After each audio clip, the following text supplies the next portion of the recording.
areas in the United States are around the northern Great Lakes. Sightings of strange phenomena and odd happenings often occur in areas surrounded by large bodies of water.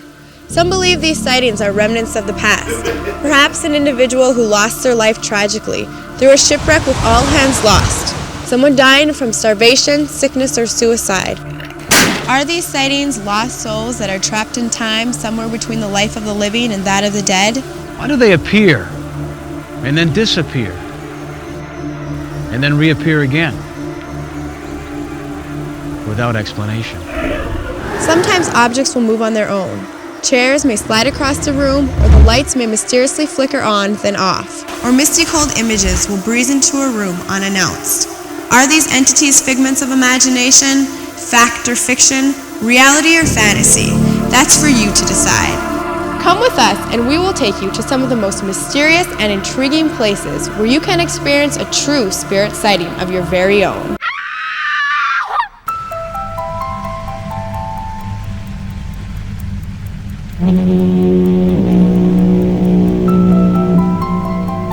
In the 1800s, moving materials and people was done on water, as it was the main source of travel in and out of the area.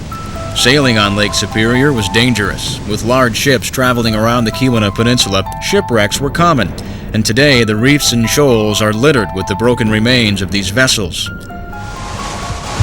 Eagle Harbor is one of the most dangerous ports to enter on the north shore of the Keweenaw, as this narrow passage is the only access to shelter.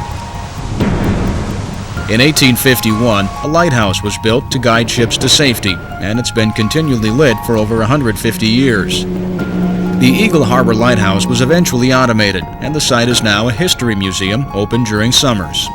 One of the last Coast Guard personnel to be stationed at the Eagle Harbor Lighthouse had some very unusual experiences during his tour of duty.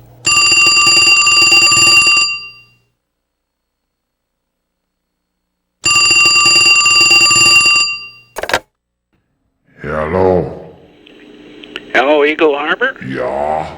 I'm calling long distance. I was stationed there at Eagle Harbor during the late 1970s. And I was wondering if anyone ever had any strange experiences there at the lighthouse. You know, if they ever heard any weird noises or saw any spooks. I lived for 1 year in the brick lighthouse, a year in that big white building, and a year in the brown house. And I'll tell you this, at the time I was there, the lighthouse and that big white building were very heavily haunted. The brown house was okay. Shortly after I moved into that lighthouse, strange noises would come from the bedroom on the second floor. The sounds of people talking and loud footsteps in the hall. The light switch at the bottom of the tower would mysteriously click on and off. On and off. I could see the light coming in from under the door to the tower on the second floor. When I would open the door, it would stop until I closed the door. Then it would start up again. My alarm clock would be turned off or moved to a different spot in the morning. This happened all the time. That kitchen was another hot spot for spooks. While working at the kitchen table, the cupboards would suddenly fly open. I'd get up to close them, and as soon as I sat down, bingo, they'd pop open again. When I was outside, I always felt as if someone was watching me from in there. The curtains would move, and sometimes I could see someone walking around. One morning, a house guest claimed to have seen a ghost in the upstairs bedroom. She said she was awakened to a loud bang, and a man in a plaid flannel shirt with no face appeared in the doorway. That morning she left the lighthouse in extreme fear and never came back. After tolerating this for a year, the big house became vacant and I moved in. That house turned out to be worse. I would wake up in the middle of the night, especially in winter, by voices in the bedroom. Footsteps could be heard downstairs late at night on the hardwood floors. They would then slowly come up the stairs and stop at the entrance of the master bedroom. By this time I would be absolutely terrified. I'd lay in bed sweating with the covers over my head. A few minutes later, the footsteps would start up again on the ceiling. Strange things and noises would happen almost continuously. My most unusual experiences came the last year I was there. One day I was looking out over the lake and saw a UFO shooting across the water. It was just skimming along the surface of the lake for a few minutes, then just flew out of sight. I never did tell anyone about that because people around there see those things all the time, you know. But that's not all. A few months later, I was painting inside the fog signal building. All of a sudden, I began to hear this weird kind of sound. You know, a low rumble off in the distance that kept getting louder and louder. First, I thought it was a boat coming in. I took a look out the window, and lo and behold, another UFO came right over the lighthouse.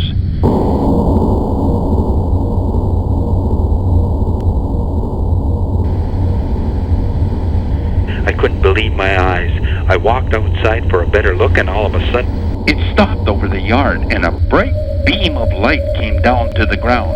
I had this uncontrollable urge. And I just walked under the thing and stepped right into that beam. I don't remember much, but I guess it took me for a ride, and these weird things were poking and burning me, and I couldn't see much, only light. Lots of light.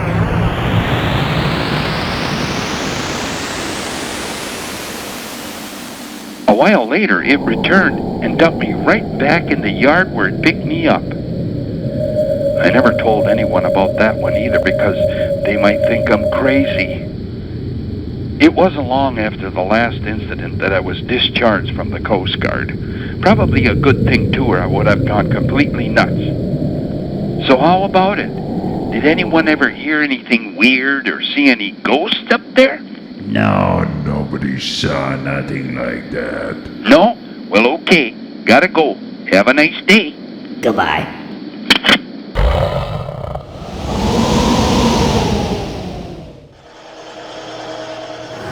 People can be seen walking along the shoreline and then suddenly vanish. Have you ever seen a ghost? Our next spirit sighting will take us to Isle Royale, where we'll visit with someone who had a sighting experience near the Rock Harbor Lighthouse.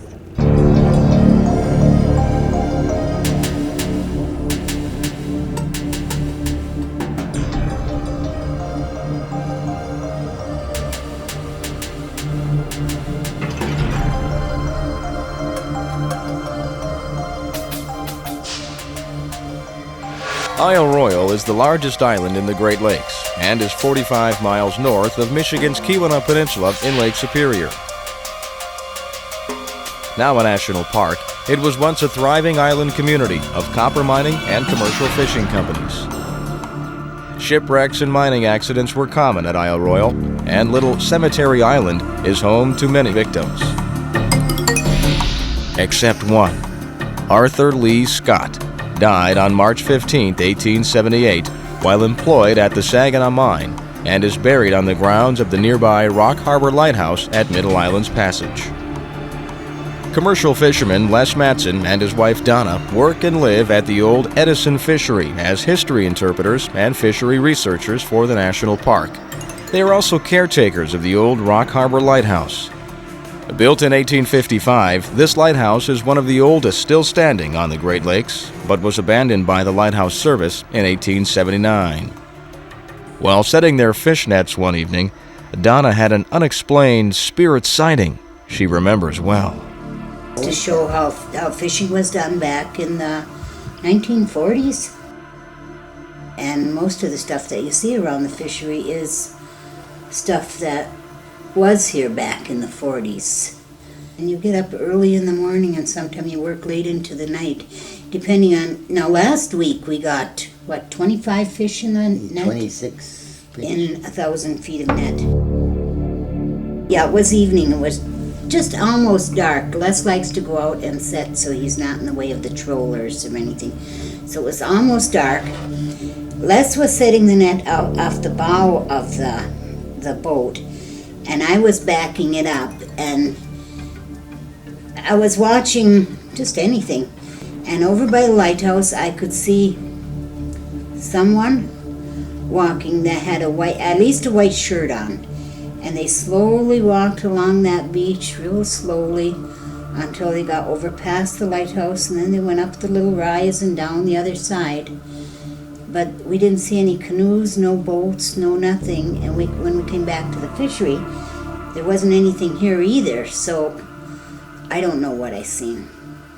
Was it a ghost, or was it a kayaker? I checked with Peterson's, and they hadn't been over by the lighthouse. So, and there's no way to hike here. So, we don't know what we see. And he wouldn't look at it, and I kept trying to tell him. I was trying to tell him, what is that by the lighthouse? What is that? And he just kept setting his net. He wouldn't look. No, whatever it was, I mean, I'm sure it was a person, because I don't believe in ghosts. So I'm sure it was a person, but there was where no did way they come from, or how did they get there? I don't know.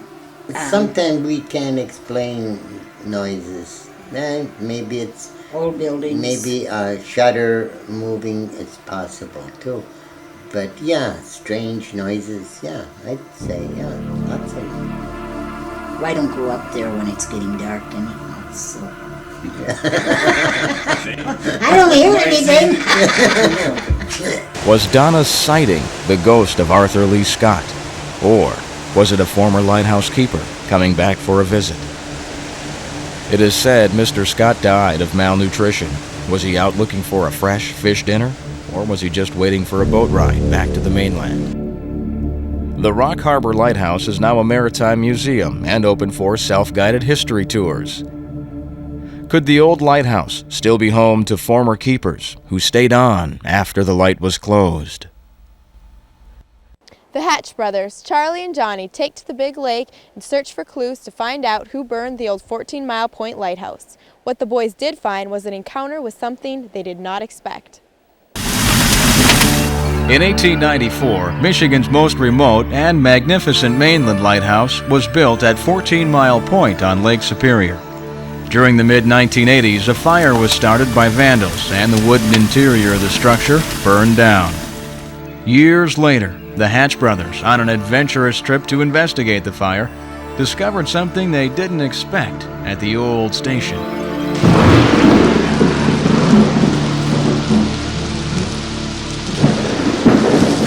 These two were a couple of determined guys. It took the boys most of the day rowing their small boat on Lake Superior to reach 14-Mile Point. We rowed up from Misery Bay up to 14-Mile Point, which is about 9 miles.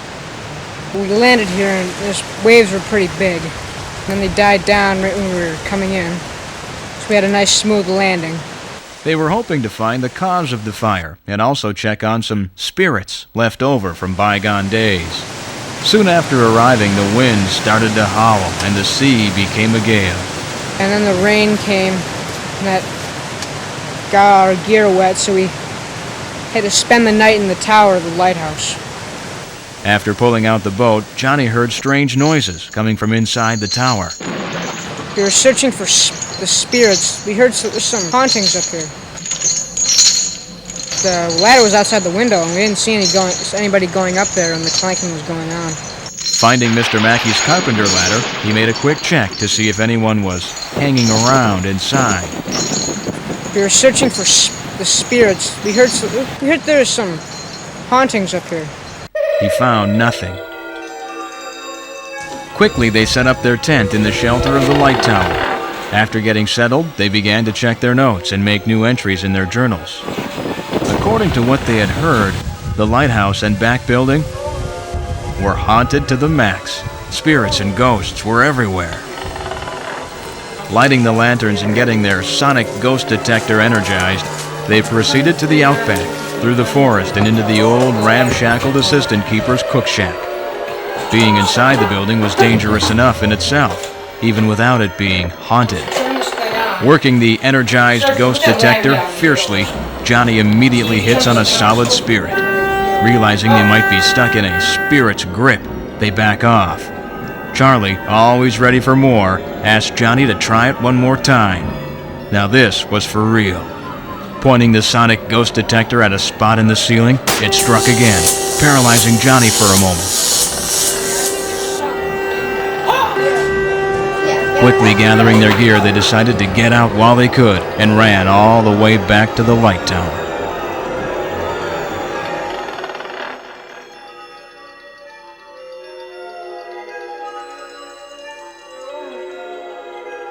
Now, that was not all. Later that night, an eerie-looking character came out of the woods carrying 2 sticks of fire. Was it the old lightkeeper trying to chase the boys off with his burning flames? Charlie kept writing in his journal. Johnny's arm was still partially paralyzed. It was like a bad dream seeing this spirit walking with fire and prancing about. Not scaring easily, the brothers stood their ground and watched the old keeper as he tried to work his magic. The next morning, the spirits had left and the wind and rain had gone. Hello, my name is Charlie Hatch, and I am going to tell you the legend of 14 Mile Point. In the summer of 1985, some kids started a campfire in the basement of the lighthouse. It caught on a piece of wood and set the place on fire. The kids ran out in terror, but before they got away, the keeper yelled at them. He yelled, "You haven't seen the last of McCormick," but just after he said that, he burst into flame and died. About 3 years later, legend has it that when someone turned a light on in the lighthouse, the old keeper tried to put it out with a bucket of water. After he put it out with a bucket of water, he tried to touch the person, and when he touched the person burst into flame. And then that person became a ghost too.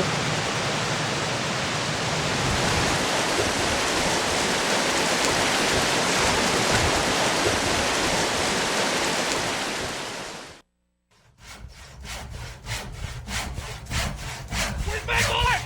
I don't have your bullets. Yes, you do. You hit them. Give me my bullet.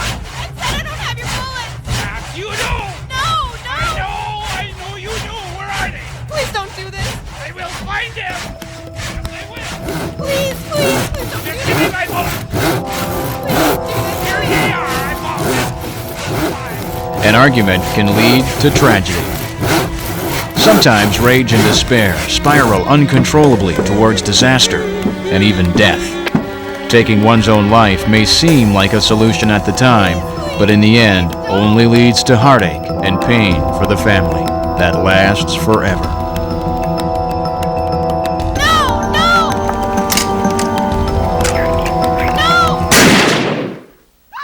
Harold Ekblad, a carpenter and builder of many homes and cottages in the Gulliver Lake community, crossed that bridge to the paranormal dimension. Lawrence Heminger, a seer of spirits, lives in a home Mr. Ekblad built. He and his daughter Lisa describe their contacts with others that come to visit. I remember being in bed, and I'm assuming I was asleep. And for some reason something woke me up, and I sat up, and when I looked down at myself, there was what appeared to be a very small person sitting on me, and then it looked up at me, and it didn't have a face like a human. And I screamed, and that's when it felt like it pushed me back. It pushed me back into bed, and my dad ran in there, and of course it was gone by then. And he told me I was dreaming. When I would be here alone at night, my parents would be gone or something, and I'd be in bed. I couldn't sleep. My bed would move. I was always afraid in here. My dog wouldn't even stay in the room with me. He'd sleep in the hallway, but he would never stay in here with me. He was afraid too. Floated right through, right here. I was sitting right there. When he got this far, I hollered at him, Then he hesitated, and he turned like this. And when I headed, I said, I don't know where these words came from. I said, "Gaba." He went right through the wall right there, but that's when I could see the hole in the back of the eye and the crack in the skull. He wanted me to see that, or he wouldn't have turned that way so I could see. But it was really weird. That was really, really weird. I don't care if he comes back again or not. Lawrence Hevingers sees spirits of people that appear in many forms, sometimes appearing in the way they once did in their past life. But if I watch them or talk to them, then they disappear. They just poof, they're gone. But usually it's just a ball of mist that comes floating in with no hands or feet, you know. Cold mist.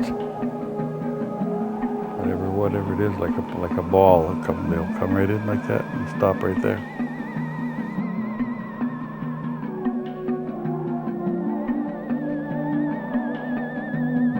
I was about half asleep, and all at once this image showed up right here. It was like that, and it's kind of, just only light was from the television.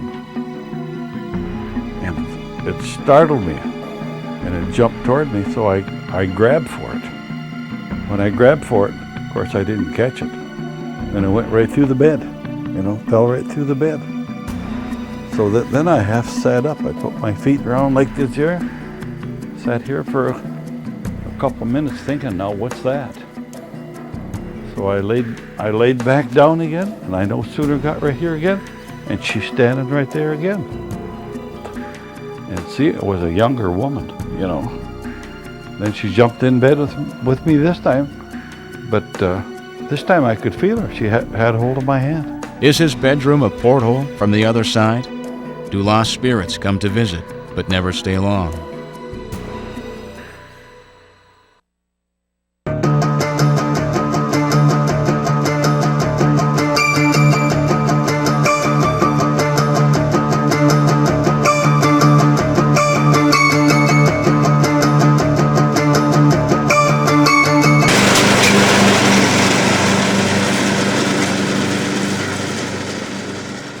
The locals claim the spirit that roams their neighborhood is that of carpenter Harold Ekblad. Just around the corner from his house is a quiet resort whose cottages were built by his very hands. This cabin has a tendency, like when we leave in the fall, we lock our windows down, we lock our doors. When we come back in the spring, sometimes the window is flying open, the door is open. This cabin has strange little things happen that we haven't figured out why. I was down on the floor on my hands and knees. I was taking wax off the floor. All of a sudden, it was like a big wind came up and banged the door. The door banged. And then I looked after the bang started looking up. As I was looking up, I caught the jeans or bib overhauls. As I viewed up, I got up to where there should be a neck and a face, and there was no neck or face. And it just floated through on me and disappeared. There is no door on the other side of the cabin. Where it went, I do not know. I'm watching it just going through, and I'm telling myself, you really didn't see what happened. That really didn't happen to you. And I was almost like froze right to the floor for 2 or 3 seconds before I finally got enough courage to get up and investigate what was going on. I thought it over, and I still to this day think I saw a person without a head. That's what I think I saw. My son works here, and he had an occasion one day to see the person was down a couple cabins, and he also seen a waving of a hand, but seen no face. Barry has been fortunate and ran into him a couple of times on the grounds. I know I seen this headless man, and it would be exciting to see him again, but I probably never will. The spirit of Harold Ekblad has been seen walking as if lost. He can't find his way. After death, most souls move on to find their final resting place. what causes this spirit to linger on? In recent years, the Szechuan Point Lighthouse has become a favorite tourist destination on Michigan's Upper Peninsula. While this lighthouse is known for its breathtaking beauty and constant duty to the mariners, a part of its history will not rest. The frequent spirit sightings at Szechuan Point are a constant reminder that the past occupants of the lighthouse are not dead.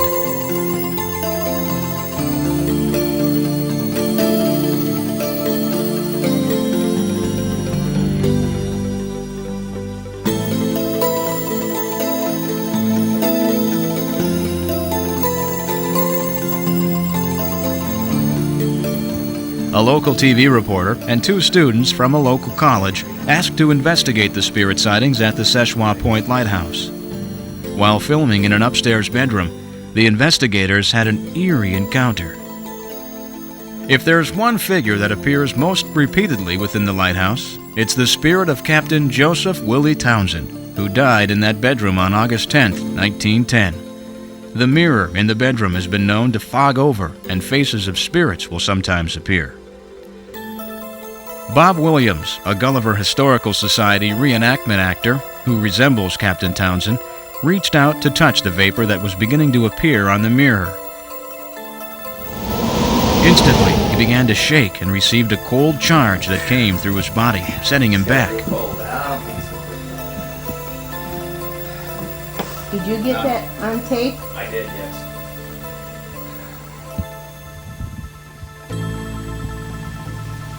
The camera's not working. What are you talking about? The lights out. The electrical charge engulfed the entire room, shutting down the video equipment, something that has never happened to his camera before. No, everything's fine. We have a lot of cameras that people bring down here and try and take pictures, and they stop. Something came out of that mirror and got me real cold and then left. Later, while conducting an interview in the basement of the lighthouse, a huge bang vibrated through the thick maple floors. Upon inspection of the room directly overhead, a heavy wooden cabinet mysteriously was found 6 inches away from the wall, with photos and dishes in disarray. Could the cabinet have been elevated and slammed down in protest to the intruders visiting the captain's house? An even more bizarre event happened in the lighthouse. The spirit of the house must have had an eye for a pretty girl. Christy and Jim had gone upstairs to check on a camera, and Marilyn stood by the door in the entrance with me. 2 members of the team were resetting video cameras upstairs and walked into a wall of ice-cold air. Patiently waiting by the door downstairs, a young girl had an encounter she'll never forget.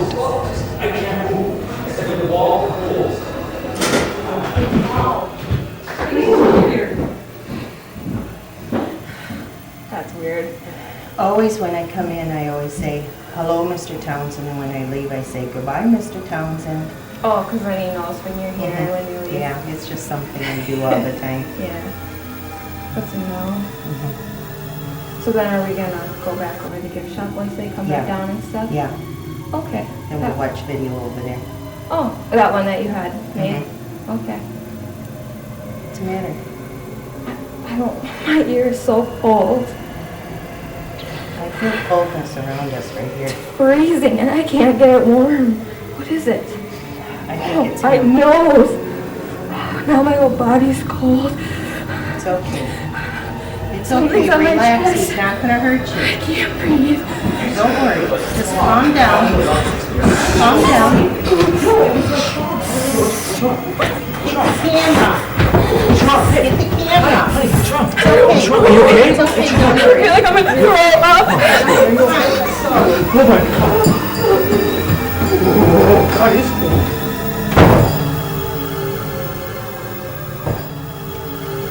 Later on, I find out that I had actually said he was trying to communicate with me, but we couldn't.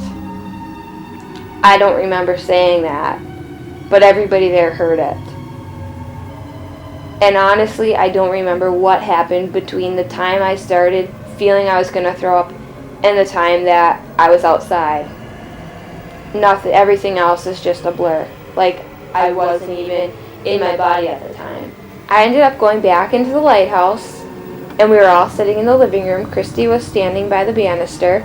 I was sitting on the couch by myself. My legs got very cold, and I said to Marilyn, I feel it again. And she looked at me and said, so do I. I closed my eyes and started shaking, and I could see a coffin across the room with Captain Willie laying in it. And I knew he was trying to tell me something. So I opened my eyes because I didn't know what to say. Immediately everything got warm, like he left. And I opened my eyes, and it was just Jim sitting at the piano. And I looked at Marilyn and I said, is that where the coffin was? And she said, yeah, how did you know? And I go, I just saw it. And so I know that he was trying to tell me something, but for my premonition or whatever, he was there, and that he truly did make a believer out of me.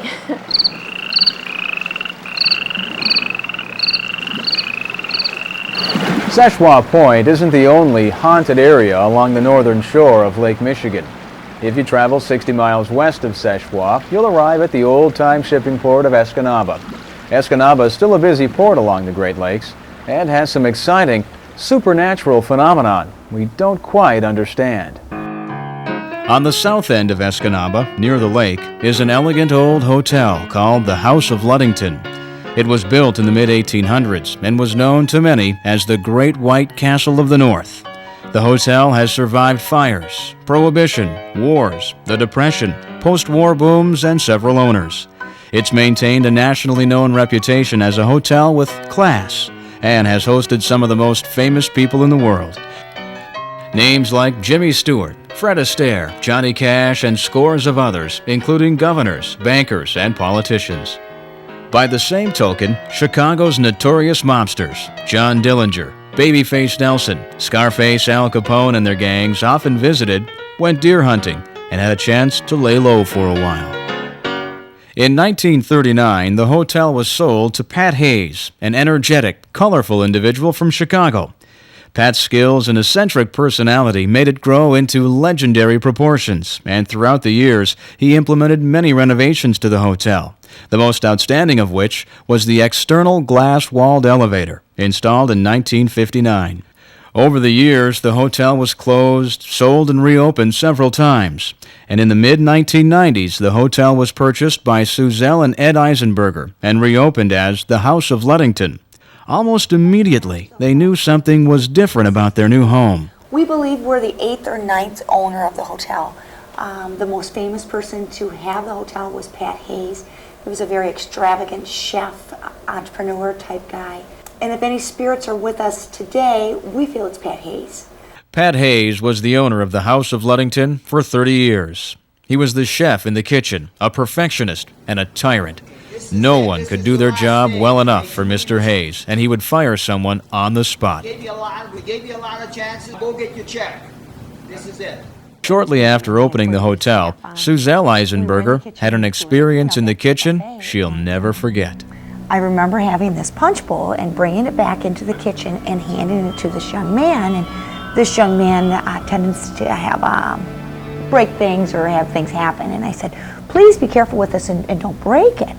And so I had passed it over to him, and I turned around in the salad area, and all of a sudden you heard this crashing of glass. And we all stopped, and I yelled this young man's name, and he's like, Suzelle, I still have it. And the amount of noise that it made would have been a lot more than that one punch bowl anyway. And we looked around, and just kind of in awe, like, oh my gosh, where did that come from? And never found anything to clean up. There was never a broken glass anywhere. It was just that noise. Well, it was so loud that people in the dining room heard it. They even said, oh my gosh, what, Well, whenever there's glass breaking, everybody always says, and I heard the boom, and I was coming around firing, and I seen him setting the bowl down.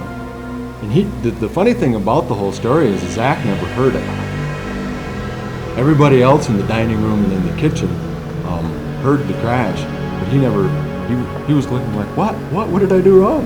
Was the spirit of Pat Hayes still throwing one of his usual tantrums in the kitchen? Or was he playing a joke on the new owners? Owner Ed Eisenberger and a hotel guest were standing in an upstairs hallway discussing the rescue of a cat that was mysteriously locked inside a guest room. Suddenly, the doorknob to room 205 began to violently rattle and shake, turning back and forth without a key. After watching this happen several times, the door fell silent.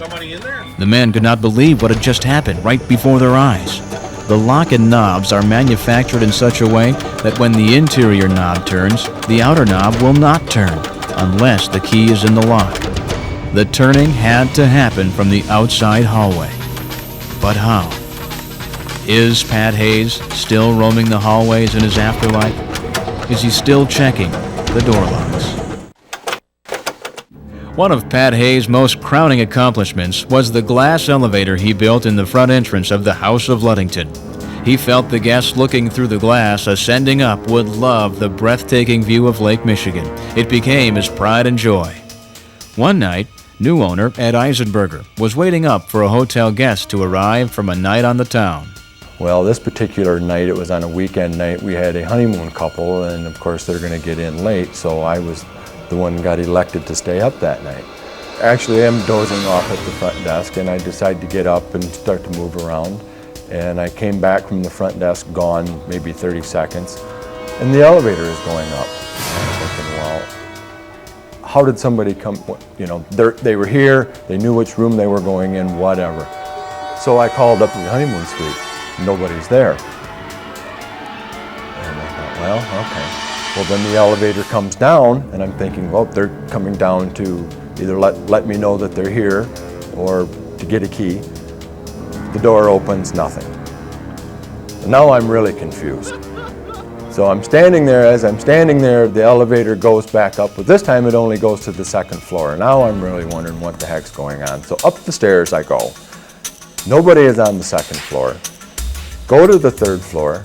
The rooms 301 is actually, the door was closed, so I had no idea if they were there or not. And as I started down the hallway, the elevator starts dropping to the lobby again. So now I'm thinking somebody was on the second floor going back to the lobby. These people are walking through the hotel. I have no idea. So I'm up and down and around. I walk outside to look up to see if 301, if the lights are on up there. Then I come back inside. The elevator goes back to the third floor. And I said, that's it. I've got to go eavesdrop on the room to make sure. They hadn't checked in yet. It was about a half hour, 45 minutes later. They had, you know, the wedding reception had ended. And then they came. For about 15 minutes, it was chasing the elevator. One of the reasons I believe that the spirit here is Pat Hayes is the one that put the elevator in. So this is his baby. And so, you know, with the elevator going up and down, it just makes us believe that it's, you know, Pat Hayes roaming around. Pat Hayes presided over the House of Ludington as a meticulous host and personally catered to many of the world's rich and famous. Chicago's most famous gangland mobster, Al Capone, was known to secretly visit the hotel to be catered to by his favorite chef. Capone's table was personally inspected by Mr. Hayes, and it was rumored that a purple rose placed on his plate was the all-clear signal for Scarface to dine. Pat Hayes died January 27, 1969, leaving the hotel to his two mistresses and one son. Does the spirit of Pat Hayes still live on, catering to his guests? Ed and Suzelle Eisenberger have completely restored the hotel, and after 134 years of good service, the House of Ludington in Escanaba still reigns supreme as the great white castle of the North. In the end, what are we to make of these haunting tales? It's reasonable to explain sudden cold spots as drafts, rather than the presence of a spirit, or the mysterious sighting of a dead lightkeeper as just a vapor mist within a mirror. What about things that move on their own? It seems there are too many witnesses with too many stories that span the generations of time.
Bye.